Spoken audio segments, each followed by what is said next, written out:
গরম তো পড়তে শুরুই করেছে। গতকাল বাজারে গিয়ে দেখি প্রচুর কাঁচা আম উঠেছে, তাই লোভ সামলাতে না পেরে দুটো কাঁচা আম কিনে এনেছি আমের চাটনি বানাবো বলে। এর জন্য প্রথমেই কড়াইতে সর্ষের তেল দিয়ে তেল গরম হয়ে এলে ফোড়নে দুটো শুকনো লঙ্কা আর সরিষা দিয়ে দিলাম। সরিষা তেলে দেওয়া মাত্রই প্রচুর ফুটতে থাকে, তাই ঢেকে দিলাম। এবারে কেটে রাখা আমগুলি দিয়ে নেড়ে চেড়ে নিয়ে স্বাদটাকে বাড়ানোর জন্য অল্প পরিমাণে লবণ আর হলুদ গুঁড়ো দিয়ে দিলাম।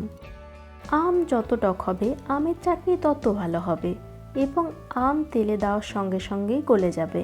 আর আম যদি মিষ্টি হয় তাহলে আম সেদ্ধ হতেও সময় লাগবে, চাটনি খেতেও টেস্টি হবে না। আমার কিনে আনা আমটি ভীষণ টক ছিল, তাই কড়াইতে দেওয়ার সঙ্গে সঙ্গেই গলে গেছে। আমি এখানে হাফ বাটির মতো চিনি দিয়ে আমের সাথে চিনিকে ভালো করে কষিয়ে নিলাম।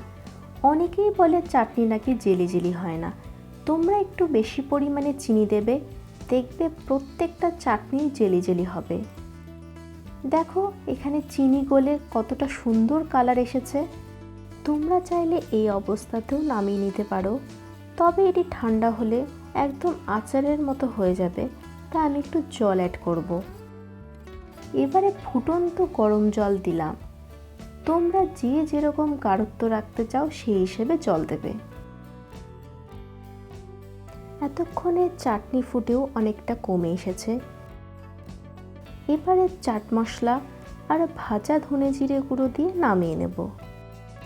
দেখো চাটনির কালারটা কত সুন্দর এসেছে, দেখে লোভ লাগছে তাই না? তাহলে দেরি না করে আমার মতো তোমরাও আগামীকাল বাড়িতে বানিয়ে ফেলো টেস্টি টেস্টি আমের চাটনি।